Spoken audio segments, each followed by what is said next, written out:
Good morning everyone. Shrimati Mohar Devi Tapadia girls college Jaswantgarh के इस YouTube channel में आप सभी का बहुत बहुत स्वागत है। आज का हमारा जो डिस्कस का टॉपिक है वो है भारत में गरीबी। इसकी गरीबी क्या उदाहरण है, इसके क्या अनुमान है, उनके बारे में हम आज डिस्कस करेंगे।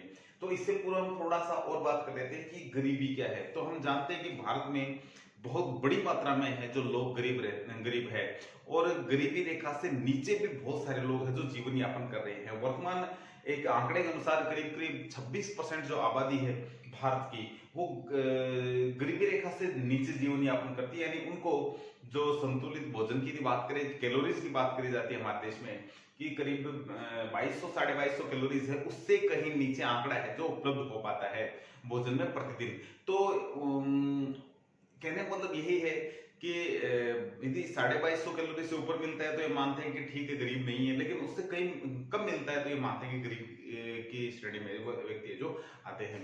तो इसी क्रम में थोड़ा सा हम आगे बढ़ते हैं, तो हम थोड़ा और बात करते हैं इसी विषय में कि भारत में गरीबी की क्या कारण है और इसके दुष्प्रभाव भी क्या है।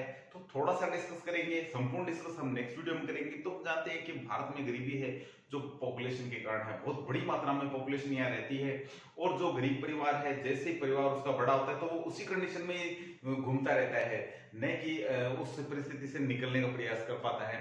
क्यों? क्योंकि भारत में बहुत सारी ऐसी कुरीतियां हैं, बहुत सारे ऐसे हमारे जो पुराने क्रियाकलाप है ऐसे, और हमारे ऐसे अवधारणाएं हैं, तो उन्हीं यही कहीं ना कहीं हमें गरीबी की जो है, जो हमारे भारत में जो गरीब लोग हैं उनको उसी स्तर पे बनाए हुए हैं। बहुत कम लोग हैं जो उस गरीबी के क्षेत्र को छोड़ करके आगे की ओर पलायन करते हैं, यानी मिडिल क्लास में आ जाते हैं। तो कहने का मतलब है गरीबी है तो कहीं ना कहीं भारत में जो ये अपना बसेरा अच्छे से जमाए हुए हैं। तो आज हम बात करते हैं कि गरीबी की अवधारणा क्या है, और उस अनुमान लेते हैं कि गरीब जो 1900 लगभग हमारे 60 से 80 के दशक के बीच में के सारे अनुमान हैं।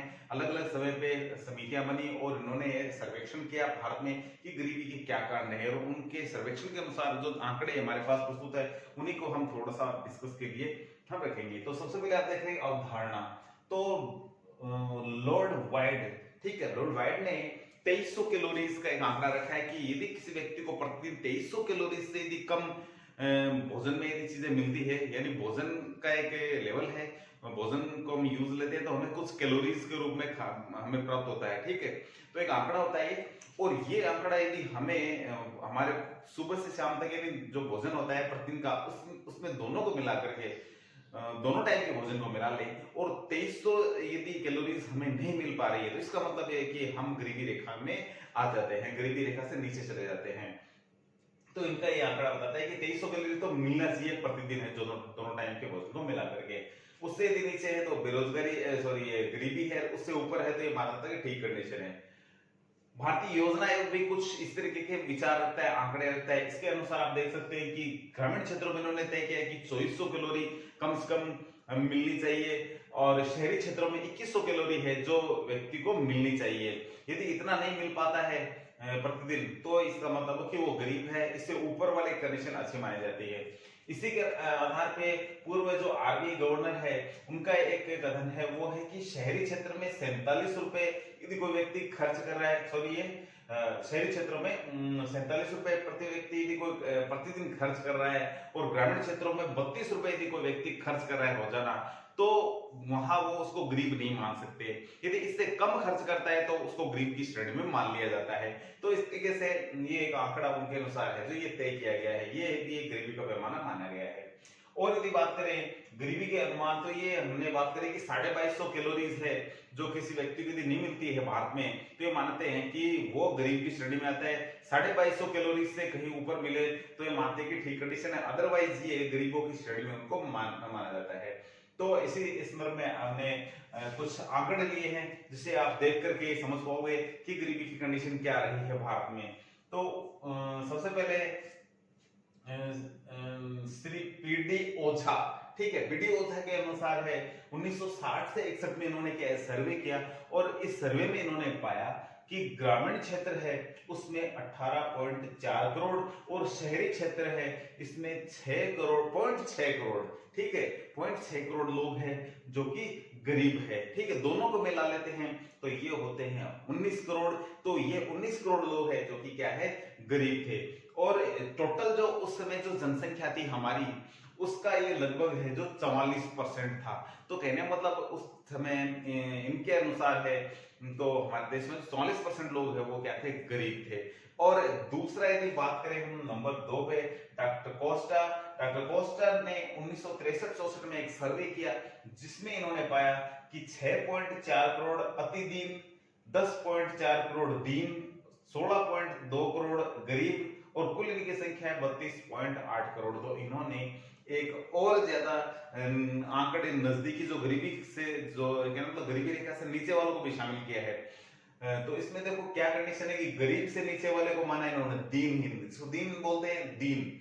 और दीन से भी अति दीन, ठीक है, जो दरिद्रता की कगार पे पहुंचा हुआ है, अति दीन की कंडीशन वाले लोग भी देश में है ऐसे। तो उनके अनुसार इन्होंने अलग अलग कैटेगरी रख दी है, गरीब से भी नीचे कुछ और उससे भी कुछ बहुत सारे लोग जो नीचे हैं। तो अति दीन है जो 6.4 करोड़ है, दीन है जो 10.4 करोड़ है, जो गरीब है वो है 16.2 करोड़ और कुल मिलाकर के 32.8 करोड़ लोग ये टोटल होते हैं, जो कि जनसंख्या का, कुल जनसंख्या का 70.2% है ये। तो कहने मतलब ये बहुत बड़ा आंकड़ा है। ये 1963-64 के जो वर्ष के दौरान है ये यहाँ सर्वे हुआ और उसके अनुसार है जो ये चीजें बताई गई है। इसके बाद में यदि बात करें दांडेकर एवं रथ, इन लोगों ने भी एक सर्वे किया और 1960 से 61 में इन्होंने क्या पाया कि 2250 कैलोरी, इन्होंने इनका जो पैमाना है गरीबी का वो है कैलोरी, 2250 कैलोरी के आधार पर 17.7 करोड़, ठीक है, और कुल जनसंख्या का ये लगभग 41% और इन्होंने पाया कि ये लोग है जो गरीबी रेखा के नीचे है, यानी 17.7 करोड़ लोग है। और ये आगे इन्होंने सर्वे और आगे किया यानी 68-69 में, तो इन्होंने पाया कि 21.5 करोड़ है वो लोग हैं जो गरीबी रेखा के नीचे आ रहे हैं, ठीक है, ये कुल जनसंख्या का 41%। तो आप 41-47 सेम देख रहे हैं, लेकिन यहाँ पॉपुलेशन बढ़ी है तो बढ़ने के कारण है जो लगभग उसका भी 41% ही आ रहा है यहाँ। तो ये आंकड़े अलग अलग समय के हैं। इसी प्रकार से यदि हम आगे बात करें तो आप देखेंगे प्रोफेसर बी.एन. मिन्हास, इन्होंने भी एक सर्वे किया। इस सर्वे में इन्होंने पाया कि 1963-64 के दौरान 22.1 करोड़ लोग हैं, ठीक है, जो कि क्या थे, गरीब थे। और इनका जो प्रतिशत था जनसंख्या से वो था 57.58। तो यानी लगभग ये मान लेते हैं इसको 58% के लगभग है जो लोग हैं जो गरीब थे। और इनका जो सर्वे आगे और बढ़ा तो इन्होंने पाया कि 1969-70 यानी 63-64 के बाद में इन्होंने 4-5 साल बाद में वापस सर्वे किया 5 साल में, तो 21.8 करोड़ लोगों को इन्होंने पाया कि ये गरीब है और ये जो प्रतिशत है वो 50.6। तो इनके अनुसार है कि अगले कुछ वर्षों में गरीबी की संख्या जो घटी है, तो इस तरीके से इनके अनुसार है जो गरीबी है जो काफी कम हुई है।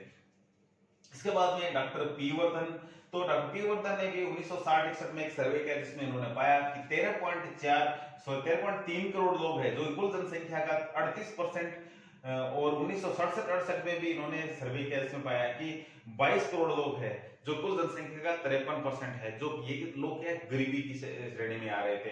तो यहाँ ये आंकड़ा बड़ा चौंकाने वाला। यहाँ देखेंगे आप 1960-61 में करीब 38% लोग गरीब थे, जो कि 67-68 में जो कि जनसंख्या भी बढ़ी है और ये गरीब हो गया 53%। इसका मतलब इनके अनुसार है अगले कुछ वर्षों में यानी 8-7 वर्षों में गरीबी है और ज्यादा बढ़ी है। तो कहने मतलब ये कहीं ना कहीं ये आंकड़ा है जो ये प्रदर्शित करता है कि लगातार गरीबी बढ़ी है कुछ वर्षों में। इसके बाद में यदि बात करें एम.एस. अहलुवालिया, इन्होंने 1960-61 में एक सर्वे किया। इन्होंने 38.9 यानी 39% मान लेते हैं इसको, 39% लोग हैं जो इन्होंने माना कि गरीबी रेखा में आ रहे हैं। और 1973-74 यानी लगभग 13-14 साल बाद में इन्होंने पाया कि 46.1% लोग हैं जो गरीब है। तो आप देख सकते हैं कि अगले 14 साल में जनसंख्या भी बढ़ी है, तो परसेंटेज के हिसाब से देखें तो एक बड़ा आंकड़ा है जो गरीबी का है। तो इनके आंकड़े भी ये दर्शाते हैं कि जो है जो गरीबी है जो बढ़ी है। इसके बाद में यदि बात करें हम रंगनाथन समिति के अनुसार, तो शहरी व्यक्ति इनका आंकड़ा ये कहता है कि जो शहर में रहने वाले लोग हैं वो 1407 रुपए प्रतिमाह से कम कमा रहे हैं। और तेंदुलकर समिति है ये कहती है कि जो लोग है 1000 रुपए से यदि कोई कम कमा रहा है तो वो गरीब की श्रेणी में आएगा। तो इनके अनुसार इन्होंने एक कुछ आंकड़ा तय किया। और बात करते हैं आगे भारतीय योजना आयोग की, तो भारतीय योजना आयोग कहता है कि 1972-73 में शहरी क्षेत्र में 41.2 और ग्रामीण क्षेत्र में 54.1% है जो गरीब लोग है जो रह रहे थे।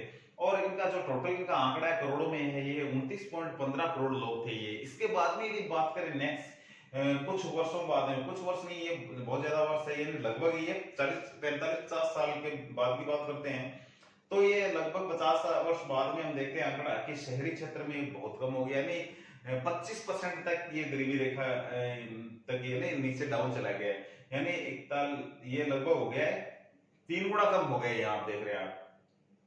तो ग्रामीण क्षेत्रों में देखते हो लगभग आधा हो गया है। तो कहने का मतलब है अगले 50 वर्षों में ये चीज देखी तो गरीबी है जो कम हुई है और काफी कम हुई है, हम ये आंकड़े के आधार पे हम बता सकते हैं। और यहाँ आंकड़ा है जो 26.93 करोड़ है, लेकिन इस समय तक हमारी जनसंख्या भी 120 करोड़ के आसपास थी, और इस समय हमारी जनसंख्या है जो पीछे के दशक में तो 60-70 के करोड़ के आसपास थी। तो इस तरीके से देखा जाए तो ये आंकड़ा है जो बहुत अच्छा दिखाई देता है कि हमारे जो गरीबी है जो देश में जो कम हुई है इन 50 सालों में। एक बात करें गरीबी रेखा के बारे में, तो गरीबी रेखा में कौन कौन किसके शामिल करते हैं, तो वही योजना आयोग वाला वही आंकड़ा है जो ये बताता है कि शहरों में 2400 कैलोरी और ग्रामीण क्षेत्रों में 2100 किलो सॉरी ये शहरों में 2100 कैलोरी और ग्रामीण क्षेत्रों में 2400 कैलोरी है जो लोगों को मिलनी चाहिए। यदि इतना नहीं मिल पा रहा है प्रतिदिन तो वो गरीबों की श्रेणी में आ जाएंगे। हम बात करते हैं हमारे देश में कौन कौन से ऐसे राज्य हैं जो गरीब की श्रेणी में आते हैं, गरीब राज्य है, तो इसमें सबसे पहले बिहार और उड़ीसा का नाम आता है सबसे पहले। तो बिहार में यदि बात करें आंकड़े की तो 47% के आसपास है जो गरीब है वहां पर, और यदि उड़ीसा की बात करें तो ये आंकड़े जो 43% है। तो ये देश में सबसे ज्यादा गरीबी वाले जो क्षेत्र है ये राज्य है। और हम जानते हैं कि यहाँ के लोग हैं जो अपने क्षेत्र को छोड़ छोड़ के दूसरे क्षेत्रों में है जो रोजगार की तलाश में जाते हैं। क्यों? क्योंकि कारण इनका सबसे बड़ा है गरीबी, और ये दूसरे क्षेत्रों में भी जाकर के बहुत ही कम कीमतों पे काम करते हैं। क्यों? क्योंकि इनको जो कीमत मिलती है वो अपने राज्य में उनसे यदि तुलना करें अपने राज्य से तो वो बहुत ज्यादा मिलती है। तो इसलिए यदि वहां उनको 100 रुपए प्रतिदिन मिलते तो यहाँ यदि आते दूसरे राज्य में तो इनको करीब 300, 350, 400 रुपए मिल जाते हैं। तो इस हिसाब से देखें तो इनके लिए बहुत अच्छी स्थिति है दूसरे राज्यों में। लेकिन जो राज्यों की बात करें तो वहां पर संभावनाएं अभी भी वहां बड़ी मात्रा में जो रोजगार फैलाया जाए लोगों को, जिससे कि गरीबी से वो निजात पाए। तो आज के वीडियो में इतना ही, मिलते हैं नेक्स्ट वीडियो में। तब तक के लिए धन्यवाद। अपने वीडियो को लाइक कीजिए, शेयर कीजिए, यदि चैनल को सब्सक्राइब नहीं किया तो वो भी जरूर कीजिए।